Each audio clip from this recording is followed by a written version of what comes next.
Hi, I'm Susanna. Welcome back to Fatal Dates, my show about real attraction in an unreal world. Today I'm really excited because I'm going to be interviewing my first female guest. She is Bella Donatelli, who trained in critical theory and now works part-time as an independent escort. And I think that combination is going to be fascinating and bring a really interesting approach to the show. Today I've dressed down a little bit. First female guest, don't want to outshine my guest. But, nevertheless, still want to be glamorous. So I'm excited about this. Let's see how it goes. Hey, welcome to Fatal Dates. Thanks so much for being my very first female date. So glad that you wrote in. I think you'd seen a couple of the shows, and I know you're a big fan of This Is Revolution, and you'd seen my show with Jason Miles. The thing that really interested me most is the very first thing you said to me. You told me you're a woman who is empowered by transactional relationships. The first time I had sex for money, I felt incredible amounts of power. And it was crazy. And I've talked to many people that have had that same experience. And I think a lot of it was just sort of, hooking up with people, hooking up with men sort of casually. And then it was like a game to them. And I guess it's a game to everybody, but I'd always feel like they got what they wanted, and then that was it. Like there was no, they wouldn't even answer my text like the next day or whatever. They got what. So we're talking here pre your work as an escort. Yeah. How Baudrillard said that the object has the power and then I think you were talking to the the pickup artist who said until. Yes. Until you have the sex, and then at that point you've given up your power, right? And that made a lot of sense to me because it does feel that way sometimes. And so when the first time it was a transaction, it was like, okay, this is very simple. There's nothing else but this transaction. I'm giving you this, you're giving me that, and there's no emotion, there's no responsibility, there's no there's nothing that you have to do, and it was very empowering, almost like heady, addictive, just sort of, I think also that feeling desired in that way, like so desired that someone was going to pay, hundreds of dollars for like an hour. The subject thing gets turned on its head. I feel like when somebody is looking to purchase sex, they're looking online at pictures. And so you're objectified, obviously, you're an object. But then when they meet you, then the seduction begins. It's me doing the seducing, so I become the subject and they become the object. And I think that transition changes everything. And then because they become the object, then they kind of lose their power. And I'm always in control of the situation, and I'm never left feeling bereft or used or anything like that. Because if anything, if I'm being used, I'm getting compensated for it. So yes, it's very empowering. However, lately I've been trying to date and have non-transactional relationships, and that's crazy. I'm having a hard time because I met somebody that I started to see, and I liked him a lot, and I feel like I gave up. It didn't work out because I don't know. It was it just didn't work out. He and I were both in the same level. We both didn't want anything but a sort of a friends with benefits thing, which was fine. And that's how totally made sense in my brain. But something about giving it away for free, I was giving him more than I wanted, that either of us, I don't know, maybe you have to cut this out.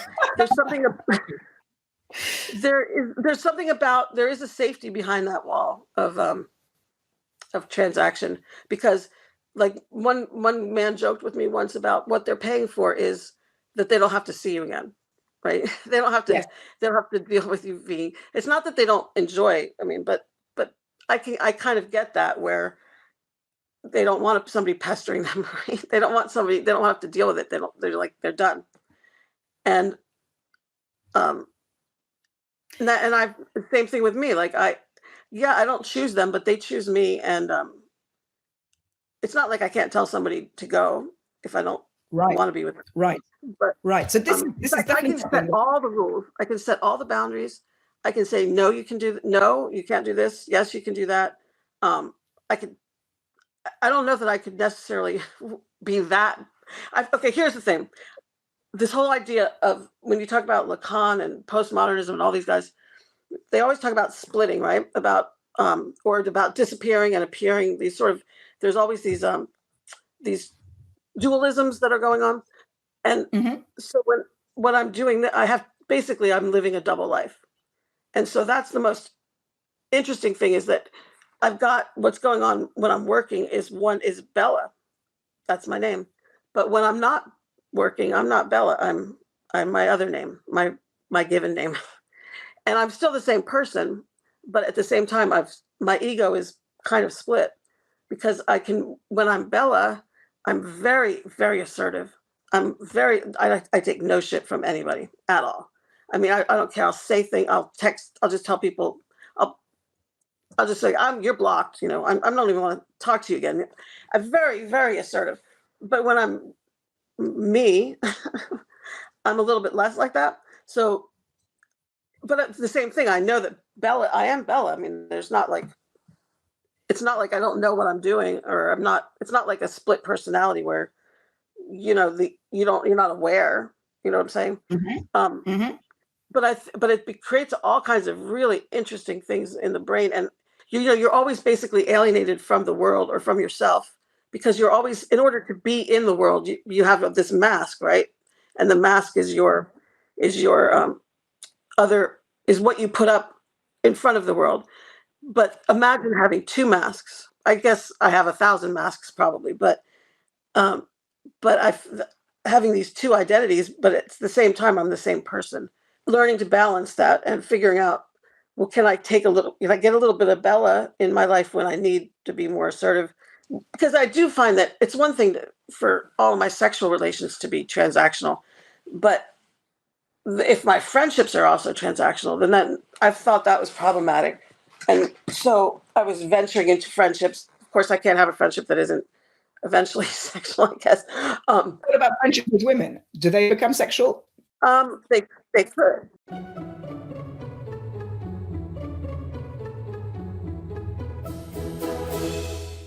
So reversibility corresponds to many different domains of, interaction of exchange. Reversibility of the gift, the reversibility of exchange in the sacrifice, the reversibility of time in the cycle, the reversibility of production and destruction, the reversibility of life and death, and the reversibility of every term and value of the long in the anagram.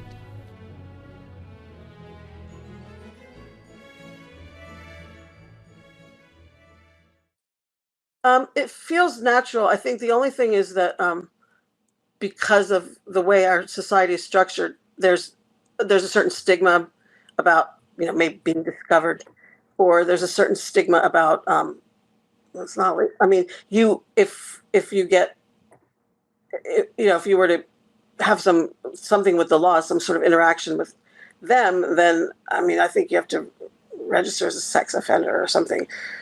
Really? That Really? Okay, yeah. but it's a certain So that stigma. would But be can I just ask, is there a certain thrill also oh, in absolutely, doing? yeah, yes.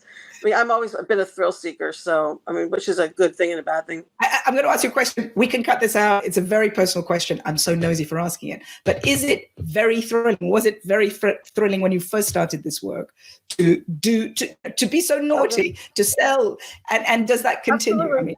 mean, In another part of my life, I would sell weed, and it was sort of the same thing. I mean, it's a okay, and shortcut, I want to ask you, and so I've always taken the thrill. I mean, I hitchhiked from Chiapas to San Francisco all by myself. I mean, I've always been um, that kind okay, of a and here's a person. really personal question, and you can truly tell me to fuck off. Is the sex more thrilling when it's transactional? I think so. Yeah, because well, actually, since I started doing it in a transactional way, I haven't done it. I've just turned down any. Like I've met other women who have boyfriends and are able to do both. But anytime ever anybody wanted a relationship with me, and I'm talking about over 10 years now, I would just say I'm not girlfriend material, and I wouldn't even pursue anything like that, because it was like, why would I give it up for free? It's just ridiculous, right? And or I felt like I was like somebody was trying to get it for free. So I can't even. It would be less exciting doing it for free. I don't know that I thought it would be less exciting, but I thought it would be more. I don't want to say demeaning because that's not the right word, but I would feel like it was something was being stolen from me somehow, or that I wasn't, getting. So I needed that other thing. You've referred to what Baudrillard says about subjects, objects. I'm just, for the sake of listeners, viewers who might not know, and this is something that I really have been educated by reading. What he says is that we live in a culture which is a patriarchal culture, a capitalistic one, where we're all told that we should be the subject. The cool thing to be is the subject, the person in charge. It's very much a male template. And when you desire, what you're supposed to do is, I'm the one who wants, I go after it, I get it. And to a certain extent, the form of female liberation that we're used to seeing portrayed to us is one that says, well, it used to be that these guys had all the power and they were the ones who chose. And now, girl, you get to choose and you get to, feminism is defined by, like, as in that world, in that space, as achieving subjectivity, or, whether you have to grab it or whatever it is, but it's subjecthood. Yeah, exactly. And what he says is, that's such a lie. The person who the side that has the power is the side that is considered the object, because if you're the object, you're the one who is desired, and you're the one who chooses if you're going to satisfy the subject's desire for you or not. And also, you get to play. You get to, instead of saying, yes, I do, and just being on the level or being so bold and naked as to say, I want you, what you get to do is the absolute joy, I think, that comes often in sex of like, maybe not, maybe. The tease. Dangerous territory there. Yes, tease. Do you like to tease? The tease is definitely part of my whole repertoire. Is about teasing. Yes. I'm so pleased to hear you say that, because for Sublation, I'm writing a book of dating tips. And my first dating tip is tease. I think that that is often lost and forgotten or denigrated. I'm not talking about like teasing. I mean, there's the teasing as a prelude to sex, but I'm talking about sexuality of teasing, like within the acts or whatever of sex, teasing as part of that, teasing as foreplay almost. Yeah. Yeah. So it's a little, it's not just, the object gets to tease. What's that? The object gets to tease, and in a full body repertoire, the object gets to tease with the poor subject, tantalizing them up to the nth degree until the object decides or doesn't decide that the subject can have their way. Yeah. What's that if not power? Please. I went to my dad. I asked my dad what sex was, because I knew that sex existed. I didn't know what it was. So I asked my dad, and he told me. Here's what my dad said. There is a secret to it. You must withhold stimulation. Enter her only slightly, then withdraw. And wait until she is mad with desire, begging you to penetrate. And even then you give her nothing. Then all you have to do is touch her, and she will explode. We have to be very clear. You've said yourself, you are an independent escort. You are doing this as a fully grown-up person, wholly of your own choice. And there's lots of different ways. I wouldn't recommend it for very young women who haven't had real relationships. I don't think that. I think I already knew what a relationship was, and I was comfortable in my own sex. I didn't start doing it until I was 40. So, just clear. Okay. So it's a recommendation, a tip for the older woman. I was shocked, actually, when I first started doing it, how normal all the men were. They weren't. I thought they'd be all bizarre, creepy, something. I don't know, some weird myth of. But no, just normal guys. But a lot of them are. Some of them are in marriages where women maybe can't have sex anymore, or doesn't want to, or whatever the situation. Or, there's just a million. I feel like I'm a therapist half the time. But they want to sneak. I mean, there's a thrill for them too, right? Because men I've learned are really pretty. I don't want to offend anybody, but really uncomplicated people. This is something else you said in your email to me. You said you've come to learn and know quite a lot about men. So tell me about men. What are they like, these uncomplicated Well, I don't want to creatures? generalize because there's always different, there's no essentialized man, obviously, but men want sex, a lot of it, and they want a lot of variety.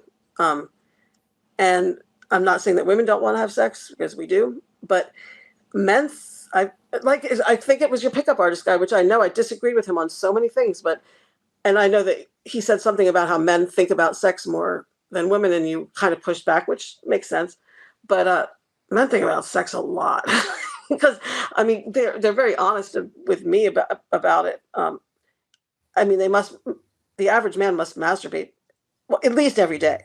I mean, at least once every day, and look at porn at least once every day. I mean, it's all they're ever thinking about. And so and I know this is a terrible thing to say for some men that maybe are asexual or that maybe don't think about sex a lot, or maybe it's just the men that I know, but every man I've ever met that's been given me the privilege of sort of seeing into what their real life, interior life is, it's all about sex. That's all they're thinking about. And it's not that they don't love the person that they're in their relationship with. They just want variety. And again, I don't, I don't think that women are different than men in a lot of ways, but at the same time, I don't know a lot of women that think about sex and masturbate every day, every day. But I am sure that there are some who exist, and I always push back when I talk to men, especially on this show, who tell me that men are a special category, men's sex, because I think that's a useful thing, and it's impossible to know. We can't go around with our equipment into everybody's heads and find out what it is, but for me, it doesn't fully ring true, and I don't think it's totally helpful to say that women are not as interested in sex as women are very interested in sex. We love sex. I mean, obviously, but there just seems to be something about at least the men that I encounter, and I guess given the work that I do, I probably encounter a lot more. I don't even know if this is a sex addicts. I don't even know if sex is an addiction, but if you want to put it in that category, I probably encounter more sex addicts per capita than normal people. I don't know. So maybe I'm judging on that. So I wouldn't go to take what I'm saying to the bank or whatever. But I've just found that men, they're not as complicated. Women, we I don't know why we complicate our lives, or we're socialized in a different way. I mean, I guess it's also the way we're socialized. As someone once said to me, and of course, obviously massive generalizations, but it has rung true in my ears over the years, men are all the same and women are all different. What do you think about that? Again, I don't like to essentialize anybody, but yeah, I agree. I mean, and I've certainly met men that break, that break down differently. Men who've been in, it's been years since they've had sex, or it's been, all kinds of exceptions or whatever. But I think that men are they're not very complicated. They just aren't. Okay, so listen, if there are young women, maybe they have the privilege of not having to be complicated. I don't know. What does that mean? Why do they have the privilege of not being complicated? Well, I think that women maybe, or at least in my generation, we have to develop so many strategies to just sort of be exist in the world as some kind of without, with having some individual, some power. Whereas men, I think they just they don't really have to do much to just kind of have this, in the patriarchy, they're like the default human being, right? And we're like, we're the oddity, like if you think about Victorian medicine, that they would, or Freud, they always looked at the man as the sort of, that's the default human. And the woman was the aberration, right? Mm-hmm. But they had a womb, and they had, hysteria and things like that. So in order, in a man's world or whatever, we have a lot of different strategies. Some women, identify more with men and do the marriage, hold up the patriarchy. are very happy being part of the patriarchy, and then other women are sort of victims of the patriarchy or fighting it or whatever it is. And so that's more complicated, I think.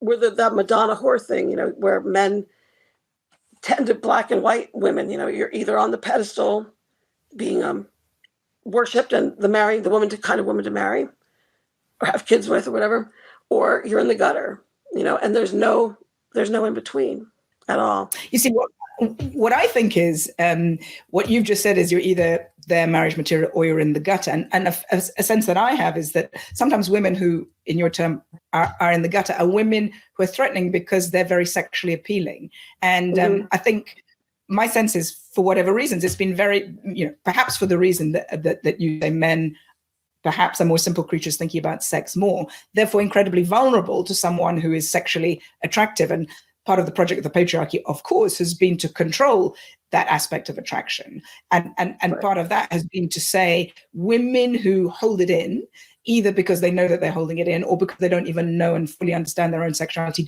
fully know and understand their own power, they're good women. But women who are flagrant, who are teasing, who are in charge of their sexuality, those women are dangerous because I might lose control. I might do whatever that woman wanted for a brief moment of time. So those women we will penalize by having them down in the gutter. And those women and those other sorts of women who are not like that perhaps have internalized that whole story. And so that's how we've come to see each other. What do you think?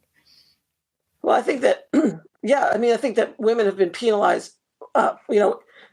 Any woman who had sex, once what was it? You're a fallen woman, right? I'm going back to sort of the Victorian. You know something? Although I think in the past people did have sex, I don't think it was always the case that if you had sex, you were a fallen woman. I think if you were very discreet and you, I'm right, but if you were pregnant, there was a scarlet letter you have to wear. I mean, of course so. But I get the sense that it didn't used to be always that nobody had any sex at all until they were married. That's just the recorded history that we've come to hear. I think a lot of affairs in that, it would be women who were married then they could have affairs with other married, with men. Maybe they were married or not married. But once you had that marriage, then you had that respectability that you could then have your affairs. But if you had them as a single person, as a single woman, that was a lot more risky. And yes. And you just didn't have those. I'm not going to say you had protections of marriage, but you had a certain amount of respectability, especially if you had middle class, if you had some money. Then you could get away with all kinds of stuff, whether your husband was aware of it or not. And probably the most. I also majored in women's history. The women who had the most power in, say, colonial America, or even right after the Revolution, were widows. They were the ones that had. But even in that situation, they still could not always control their own money. Like if your husband died and his money would go to your father or your brother. I mean, it would be your money, but it would have to be managed by a man. Another class of very powerful women in the frontier movement were prostitutes, were they not? Were sex workers, were women in those outlying towns. And weren't those women often who had a great deal of control and power? I wonder if you know anything about those. So it wasn't until around the same time that they made pot illegal, that they made sex work illegal. Sort of when they were in that sort of moralizing, between the 1890s and the 1920s, sort of in that era of, actually it was the progressive movement. The progressives did a lot of things like clean government, but they also were very puritanical. That they closed down the brothels, which is interesting because you don't think of progressives as doing that. But there's been a real shift in the last 5 or 10 years. There's been a lot more respect for sex work, or even the term sex work coming up. I mean, a lot of younger people, they don't think anything of it. They certainly don't stigmatize you as much as somebody maybe like a boomer or in that range. Whatever. Can I just ask you about the term sex work? It sounds rather unglamorous to me. I wonder, do you like that term? Sex work is work. I mean, that's the mantra, right? Sex work is work. I think it has a lot to do with just sort of socialism, people becoming more socialist or getting more Marxist or leftist or whatever, recognizing that women who do sex work are they're workers just like everybody else, and they're not. Are they though? Can I ask you, are they though? We've talked about the I thrill don't know. of the kind of work that you do. I can't say everybody gets up in the morning and has the thrill, the power play, the power that you have. Is it exactly the same as work?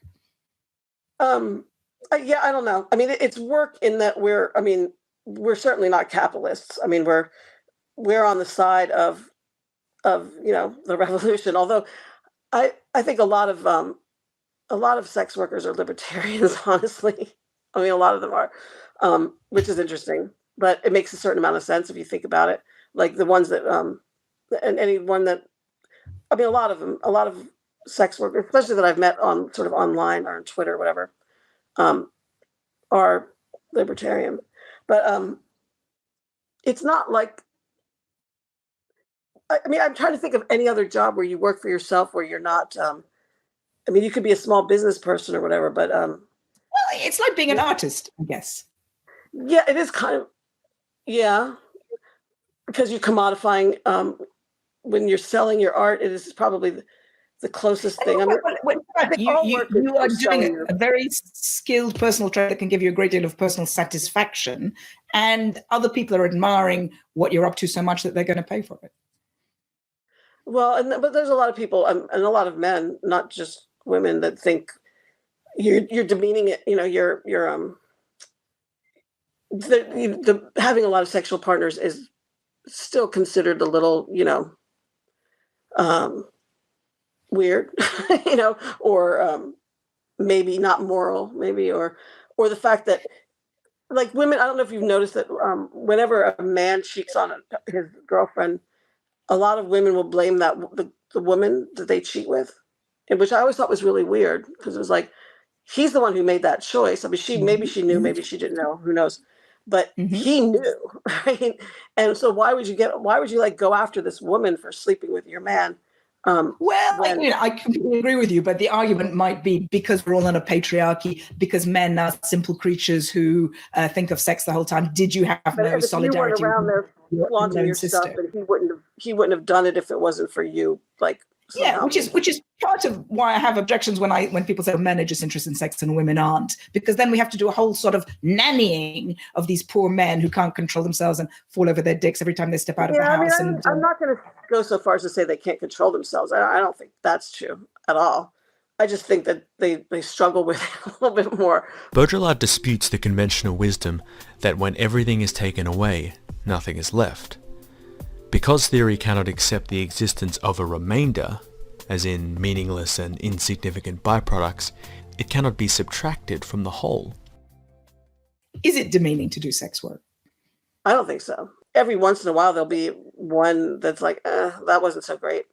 But I'm not attached to it, so it doesn't really matter. I mean, given the amount of knowledge you must have about men, if there are young women that you think you have, that we all just think we have, right? Who really knows anything in the end? But I want to say, if there are young women who are watching this podcast and wanting to know, may not be sex workers themselves, but may just be conventional women dating sites, confused about men.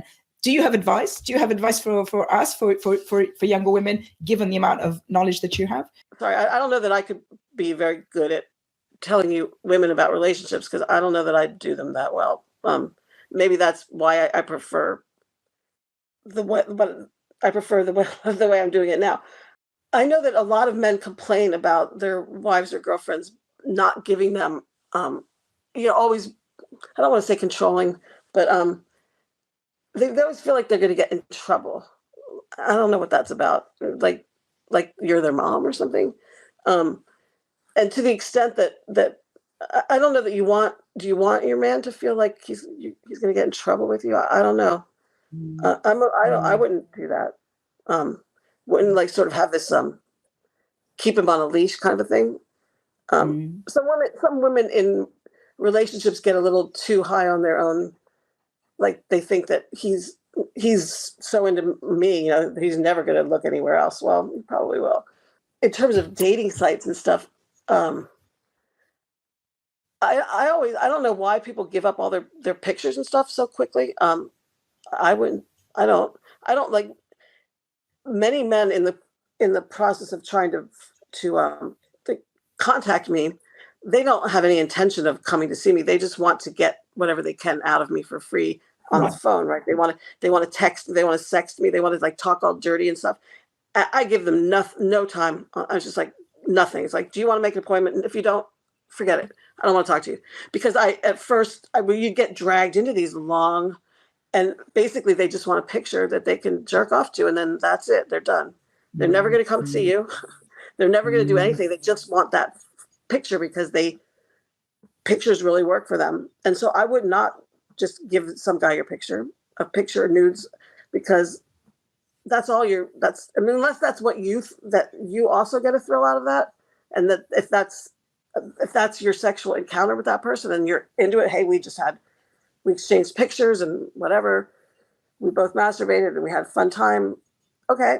But I wouldn't expect that person's going to want more than that. You're giving too much up for free, I guess. And I don't mean for free. I guess once you give them, without the commitment that you want. The commitment we're talking about in terms of your work is a cash transaction. Other people have different definitions of what that commitment is. Right. Some people might just want casual sex, and that might make great sense. Well, we'll just do the pictures, and that's great. But if you're actually looking for a commitment, yeah, I mean, you're sending pictures. I don't know. I don't think that's going to help. And I also think that another thing that the only advice I would give to young women is don't think that what you see in porn is what you have to do. I would wish I had $1 for every man who thought I wanted to be choked. I don't get it. But I guess that's what all they do in the porn, the porn is. And isn't it weird? Isn't it weird? Yes. And why is that? Young women think that there's something wrong with them if they don't want to be choked. And I just don't. You don't have to be. I mean, you can be into it. I mean, no kink shaming here at all. But you should be able to say, I don't like that. Or you don't want somebody to slap your ass really hard. It's just not. Just because that's what you see in porn doesn't mean that's what we have to do, because it's right. It's crazy. Right.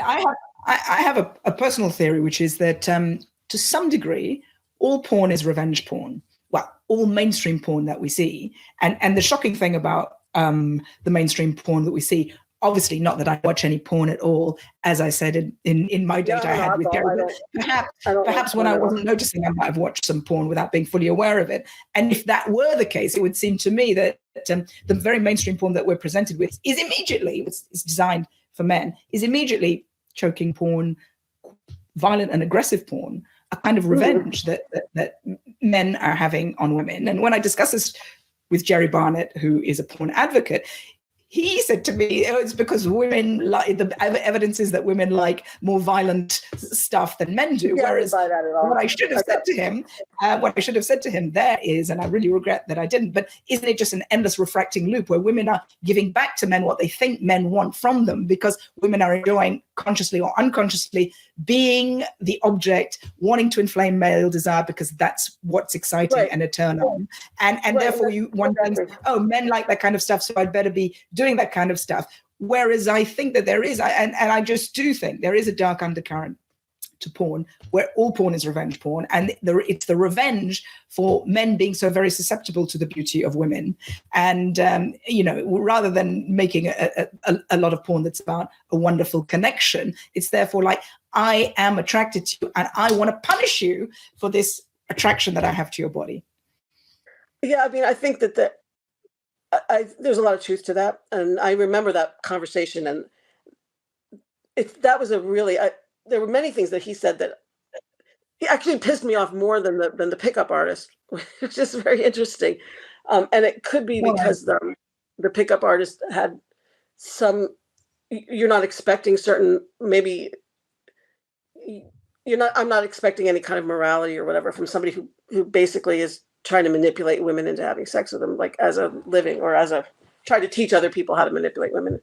But because of that, he probably has some psychological insight, because that's. And also, he was quite a cuddly dating coach. He wasn't your normal. Artist. Yeah, I've seen some of those pickup artists that were not nearly as nice as he seemed. So that's true.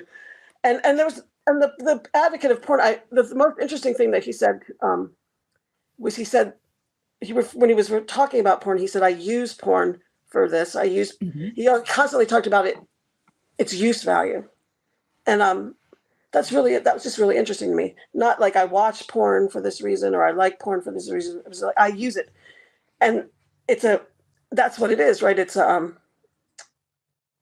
think I wrote this to you.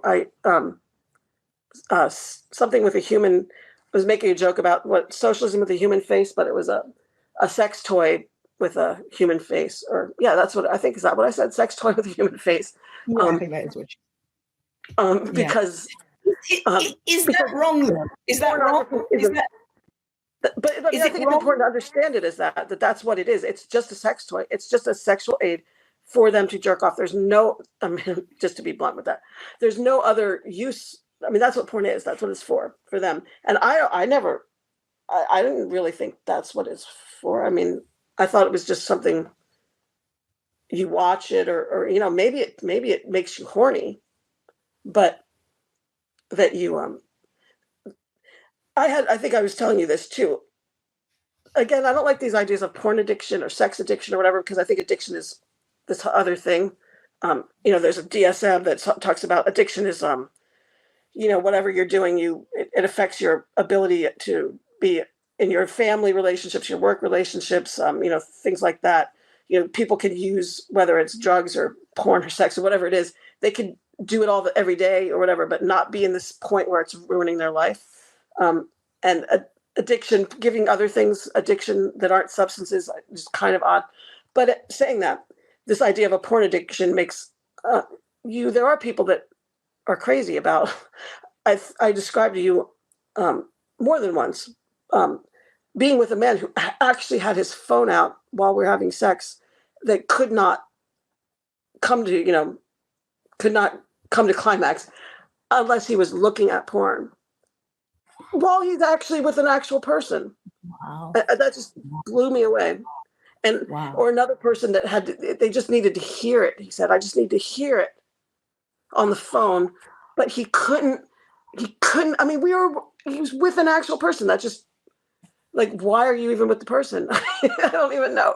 But I think that it's crazy how much porn people watch, or men, maybe women too, that they can't even climax from a regular relationship. That blows me away.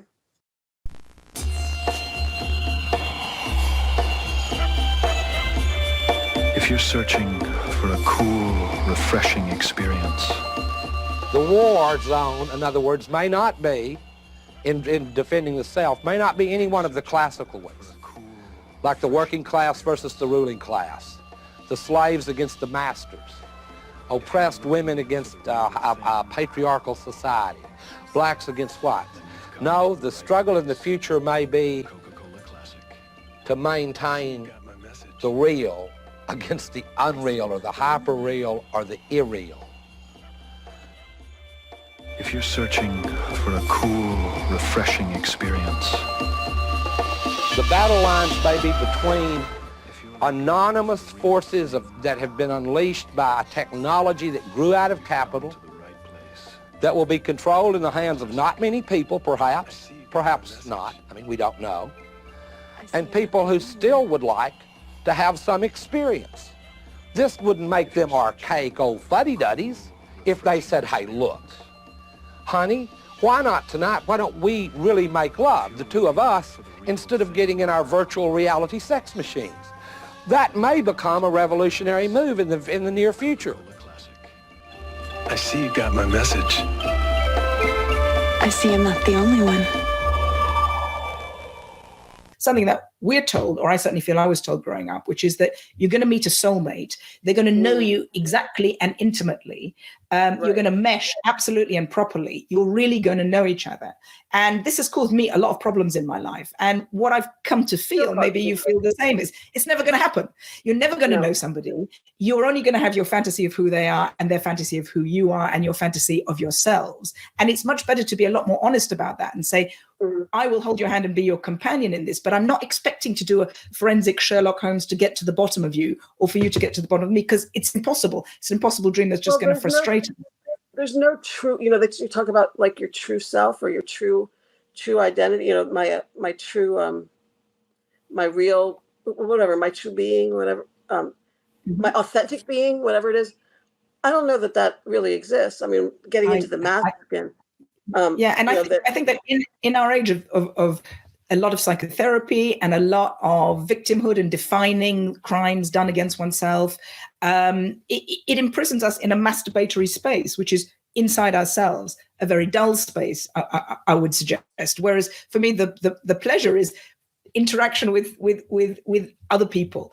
Right, and so in every relationship, or in every contact that I have, in every sexual contact that I have, there's something, there's some bond that you have with the person, whether it could be over just a bazillion different things, and you just have to take that relationship, whether that's a 1 hour relationship or 1 year relationship, that there's things that you grow and you gain from that. I mean, not that you're taking. I mean, you're not just extracting from other people, but you're getting the best of that person, and then, but you can't be attached. I mean, or I can't. I mean, like for me, I'm one of these process people. I mean, I know it drives other people crazy, but and again, I think this is a postmodernist thing where I'm much more interested in process than in outcomes. I just don't care about how things end up. But for me, it's all about what's going, that process of whatever. That's and what does that mean in terms of? Okay, so what does that mean in terms of personal relationship? Just to be specific and spell that out a bit. What does that mean? I'm more interested in how it's unfolding and what that moment, the moment of. I don't care where it's going. I don't care what the direction is. I'm more in the moment, I guess. And I don't. So many people they want, like you were saying, you meet this person and then you marry them, you have your kids, you have this sort of set outline or trajectory, that if it's a good relationship, this is the trajectory that it's going on. And I don't really care where it goes. Or it's not that I don't care. I'm just not interested in what the outcome is. I don't care if the outcome is, love and marriage and a baby carriage, or if it's, 1 hour of, crazy sex, or if it's no sex, or it's just, that's not interesting to me. What's interesting to me is what we're doing. I understand that. But then you are a very bold, strong, thoughtful, and evolved person. Not to say that if you don't think the way that you do, you're not. But there is also, we can also understand that there's a desire for security and more simple things. I think most people don't think like me at all. But I think the problem comes that at the heart of that, maybe there's a lie, which is and it's a modern lie, and it wasn't always that way. Often this is another topic that is often discussed. It used to be that marriage, but baby carriage, those are more pragmatic arrangements. Whereas now there's a tremendous compunction, not only to have the security, but also to tell yourselves that you're being completely honest with it and to ferret down, to work out what all the problems are, to work out the other person to the nth degree. Whereas it does seem to me, perhaps it's like either you're choosing between security, in which case, don't also be expecting a very pure connection, or else you're exploring the pure connection, but don't think that that's going to end up with the other person being exactly the person that you want them to be in a secure, steady bet for the rest of your life. What do you think? Well, I think you have to keep some part of yourself for yourself. I mean, you can't. I mean, I guess there's some joy in sort of being. I'm transparent with people, but it's in any relationship. But I think if a person knows everything about you, there's something about mystery. Maybe it's the seduction, maybe it's the tease or something, that there's just no reason to give up everything, about, or maybe it's not even there is such a thing as too much information, I think. We want to share everything when we think, oh, if I'm in love with this person, I'm going to share everything and they're going to know every aspect of my life, and somehow that they're going to make my life complete. You know what I'm saying? And I just think that's you can't have nobody can complete you, right? In fact, I don't even think you can have a love relationship unless you have that for yourself. Because how can somebody love you if you don't love yourself? Giving pleasure gives pleasure, and that's a kind of secret. Oh, absolutely. And I'm really lucky because in my professional life, I tend to attract people who like to give. So I'm very lucky. I mean, very, very much. Yeah. But perhaps that's a secret, that everybody loves to give, really, and that a lot of masculinity is just a bluster. And here I'm going back to some of the things that the dating coach / pickup artist was telling me, that there's so much vulnerability in men, or what we used to call men, but actually the desire is to give pleasure, but that has to be cloaked in a lot of other stuff because vulnerability is tough. I mean, that was the one like this one person that sort of I didn't think I could be broken again, but I was sort of broken by this because I felt really vulnerable, and I think that's a very hard of all the emotions sort of to juggle, is the vulnerability, because trust and vulnerability. I mean, most people, if you open up yourself and you're vulnerable, I mean, it could be a beautiful thing, but it can be sort of the source of so much. Isn't that the real challenge of us all? We're all, no matter what we say, we're all incredibly vulnerable. Even Andrew Tate, I would say, is probably an incredibly vulnerable person. And it's the way that we deal with our vulnerability, the mask we put on it, the cigar that we have to smoke, the videos that we have to do or not, or the naked need that we display to people. It's how we deal with vulnerability that makes all the difference.